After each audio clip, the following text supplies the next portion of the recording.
we're just going to finish the forecast first. I thought maybe we had a press conference or something to go to. No, we don't. Okay. Want to look at the latest model plots because these update here as we go throughout the day. We haven't seen any major shifts. Coming up in the next couple hours, we're going to get a brand new set of forecast computer model plots, but I just want to show you, since I know you like to see these spaghetti plots, that all of these are keeping it north of the area, but it is possible to see some subtle shifts down to the south. This is one of the points that I wanted to get to. This is straight from the National Hurricane Center, and they say we would like to emphasize that Milton's exact landfall location is not possible to predict even at this time, particularly if the hurricane wobbles during the day and into the evening. So that's why I was kind of showing you that track line of any potential wobbles, and that's what we're going to be watching closely from our vantage point here in Southwest Florida. Here's a live view from Fort Myers Beach, Margaritaville Beach Resort, and as we go through the afternoon, you're going to see those water level rises for Fort Myers Beach. I think the peak of the surge will come this evening here, through the night tonight, and into the next high tide cycle into Thursday morning. So that's the view from Fort Myers Beach. You can see the wave heights being generated by this very large and powerful hurricane, up to 21 feet off of our coast. So you just kind of picture the hurricane generating all those waves and pushing those waves, pushing the water up against the coast. So this is going to be the worst aspect that we're going to have to deal with the hurricane by tonight. We have storm surge warnings in place for the coast of Southwest Florida. You'll see Lee County lit up here. The entire county doesn't mean we're going to get surge for the entire county, but along the Caloosahatchee, any connection to the Gulf of Mexico, expect to see some storm surge. Now, this is one of the most important things I can show you. The latest storm surge guidance and forecast from the National Hurricane Center calling for 10 to 15 feet of surge along the immediate coast from Boca Grande, that's Gasparillo Island, up through the Placida area, Englewood, Manasota Key, so coastal sections of Charlotte County, 8 to 12 feet of peak surge for the Lee County barrier islands. So as you go inland, we're not going to see this much storm surge. So these values will drop, but it is possible to see some surge for the southern part of the Cape and up the Caloosahatchee River. You probably remember back we were tracking Helene. We had some flooding from a storm that was 200 miles off our coast, and the storm surge that we're going to see with this will be worse. And then for the Naples area, expecting storm surge about 5 to 8 feet. We're going to get into the exact timeline of which communities will see the surge. We'll talk about the tide times as well. I'm going to send it back over to the desk to share some of your pictures that you've sent in from some of the weather we've already seen today. Yeah. Jen? Jason, thanks so much. We'll give you guys a 30-second break or something. It's been a very long 2.5 hours for you. They've been, our meteorologists have been following all of this tornadic activity. Right. I believe it was, what, Jim, about 5 tornadoes that have touched down in the last couple of hours? Yeah. Yeah, they're counting right Many, now. reportedly, but new photos of a possible tornado along Colonial and Summerlin in Fort Myers. Here's just an area west of the Edison Mall, just down the road from our TV station. Right in front of the midpoint, you can actually see some damage to that 7-Eleven there, debris all over the road. And not too far away from this, take a look. We do have some video of, I believe, the tornado hitting on Brayman Avenue in Fort Myers. If you're not familiar where exactly that is, it's not too far from Lee Memorial Hospital and Fort Myers Country Club off of 41. And you can see some of the damage there that a viewer sent in, and we certainly appreciate you sending us that video. Speaking of tornadoes, we do have another tornado warning. We're going to get right over to Jim Dickey. Oh, wow. Let's get Doppler 2 back up behind me here. We can take a look at what we got going on across Southwest Florida. Again, Doppler 2 is that source. Number of active tornado warnings, still some dangerous storms. Now, the threat is shifting from our coastal communities to our inland areas here at this point in time. We have one tornado warned storm that is just now arriving in Arcadia. That tornado warning goes until 2 o'clock. We have a second tornado warning in northern Glades County. That's for a storm that is just north of Palmdale. That one goes until 2 o'clock as well.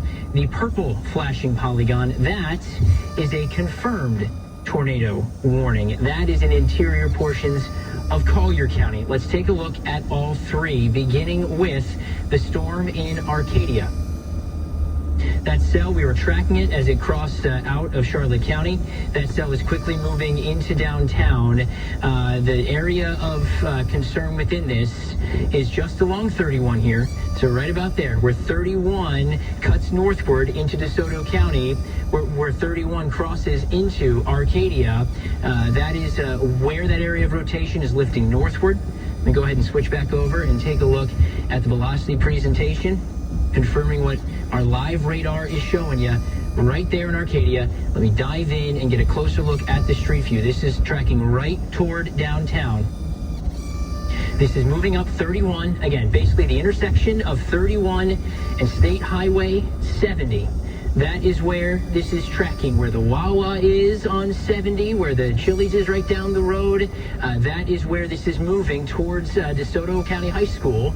There's Turner Avenue. There's where the high school is. This is where this is tracking right now. So if you're watching from the eastern side of Arcadia, again, along State Road 70, along 31, along Turner there, and this is just east of downtown along 70. This is a rotating thunderstorm, has a long history of rotation. As I was watching the cell pulling away from the Babcock Ranch community, there did appear to be a funnel in this cell here and has been spinning for quite a while. So would not be surprised if we have a tornado on the ground right now moving across County Road 760, basically paralleling 31. This is going to cross 70 and stay just to the east of 17 in Arcadia and head just to the east of Turner Avenue as well. So those of you watching, especially from the eastern side of Arcadia, you want to stay to the lowest level of your home, an interior room. Again, no doors, no windows. Hunker down and stay put until that storm passes by. It's moving quickly at a fast 50 miles per hour as these cells have been moving. Let's dial into our cell in Palmdale. That is a concerning looking signature on radar as well in northern portions of Glades County. A very strong rotation signature right now. This is just off to the west of Old Lakeport Road. There's a tornado within this cell. It is right here. There's Old Lakeport Road moving away from Palmdale. This cell tracking to the north of 29. That is racing northward here too. All of them about 50 miles per hour. To get your bearings, here is 27. So this is off to the east of 27, moving northward. You see that dark blue, that green together right in between. That's that area of spin within the storm. There's a tornado on the ground. It is moving right along Old Lakeport Road. See where Fort Center is marked in the corner of the screen. That is where that cell is going. And not to be left out, I do want to take a look at the tornado warned cell, the confirmed tornado warning in Collier County. This cell is just now crossing Alligator Alley, and in fact, if we want to look at that camera, if it's still online, if someone can try to get that online, that camera there at near the toll booth. This is just east of 29, north and east of Deep Lake of Jeremy. That's where this area of rotation is. In fact, let me go ahead and switch over. And not quite as pronounced as it was a few moments ago when we had that confirmed tornado warning with that cell, that confirmed tornado reported on the ground. But all the same, a concerning storm that is lifting north of 75, lifting north of the alley in interior portions of Collier County. There is Bear Island. This is just to the east of that. We're going to be watching this for the Golden Gate Estates community, as this is pulling away from you right now and heading towards portions of South Hendry County. But you can see what we've been dealing with. We got one area spin right there. We got another area spin right there. We have another area of spin right there. Potentially three tornadic sort of elements to this line here in South Collier County right now, interior Collier County. If you're watching from Naples, if you're watching from Marco, watching from Everglades City, this line has passed off to the north. At least for now, the threat for any additional tornadic activity has passed as well.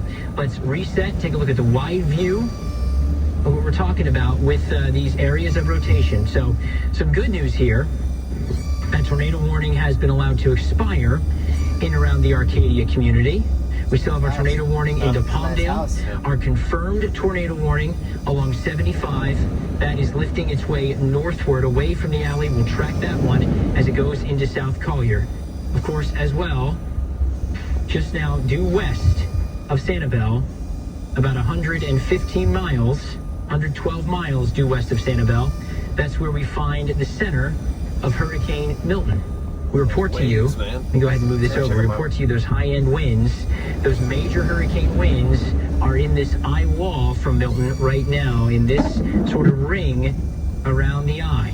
So we're going to be watching that core closely as it lifts to the north and east. Milton, spots like Naples, spots like Marco Island. The center of the storm has already lifted north of your latitude. We are not talking a direct landfall in Collier County from this one. We're not talking a landfall in Lee County from this one. We will still be watching for northern Charlotte County with that northeastern movement continuing from the storm as it continues to move off to the north and east.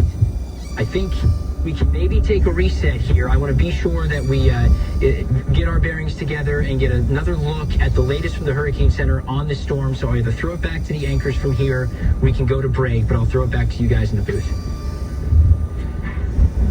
All right, thank you so much, Joe. We continue to track some of the damage and videos and pictures that you have been sending in to us, and we certainly appreciate that. You can send those, by the way, to newstips@nbc-2.com or abc-7.com, or you can go to our Facebook pages as well. This, if you take a look, is from Brian Maxwell. Thank you so much. This is Brandon Avenue in Fort Myers. We already saw some video that came in from another viewer. To give you perspective, this is right by Lee Memorial.